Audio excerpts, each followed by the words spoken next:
Social Media's Effect on Sleep by Elizabeth Handy, Austin Ortega, and Taylor Harker. Social media addiction has been linked to anxiety and sleep deprivation, particularly among our precious teenagers. Tonight we begin a special series we're calling Sleepless in America, and here's an eye-opener. The CDC has called lack of sleep a public health epidemic. And most sleep experts say all our digital devices we're taking into the bedroom are taking a toll on getting a good night's rest. In tonight's Health Alert, the effects of electronic media on sleep patterns are gaining increasing attention. And for school children, a new report finds that not only does it affect their performance, but their behavior as well. With the attention that the subject has gotten in the news, we wanted to research it further and see how you and our students felt about phone usage before bed.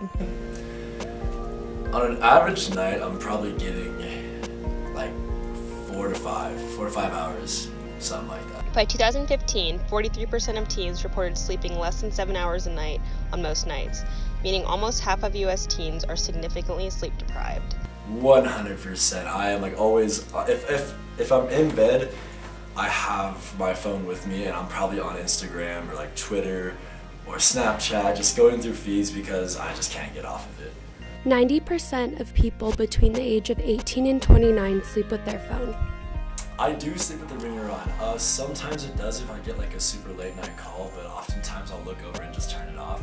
But I definitely sleep with the ringer on because I need it for my alarm in the morning. I usually get about 8 hours of sleep. The recommended amount of sleep for college students is about 7 to 9 hours. I've heard rumors that like the blue light will affect how you sleep, but personally I think it kind of helps me get tired because like you read information I guess off of the phone, so I always scroll before I go to bed. Blue light. What exactly is blue light? Blue light is a color in the visible light spectrum that can be seen by the human eyes. Blue light is a short wavelength, which means it produces higher amounts of energy. Where are you exposed to blue light? The largest source is the sun.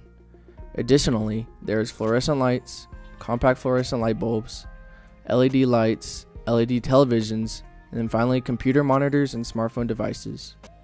Facts about blue light according to Blue Tech. 43% of adults have a job that requires prolonged use of a tablet or computer.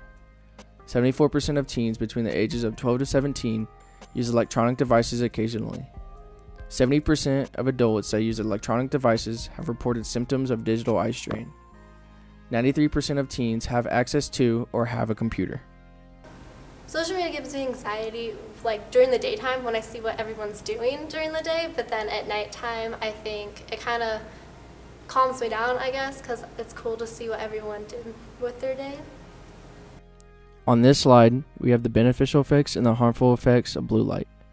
Some of the beneficial effects are it helps regulate circadian rhythm, which is the body's natural sleep and wake cycle, boosts alertness, helps memory and cognitive function, and elevates your mood. Some of the harmful effects are disruptions to the circadian rhythm, digital eye strain syndrome, which includes blurry vision, difficulty focusing, dry and irritated eyes, headaches, neck and back pain. It has greater risk of certain types of cancers, greater risk of diabetes and heart disease and obesity, increased risk of depression, and may cause permanent eye damage. If I haven't, I usually go through Twitter, Instagram, and Facebook before I go to bed. So if I haven't checked any of those earlier in the day, then I go through all 3. So typically half an hour before I go to bed. I don't know if I want to. How much time I spend on my phone before I go to bed? Some nights it's definitely more than others, but on an average, I would say like maybe like an hour to 2 hours. Tips and tricks. Here are some things you can do to decrease your blue light exposure. When staring at a digital screen, blink more often. Take frequent breaks from staring at electronic devices. Clean your screen, as a smudge-free and dust-free screen helps reduce glare. Change your digital device background colors from bright white to warmer colors to reduce your eye strain. Blue light screen protectors, blue light blocking glasses, and to reduce your use of social media before bed. Videos credited from 9 News Australia, Nightly News NBC, and WMAR2 News.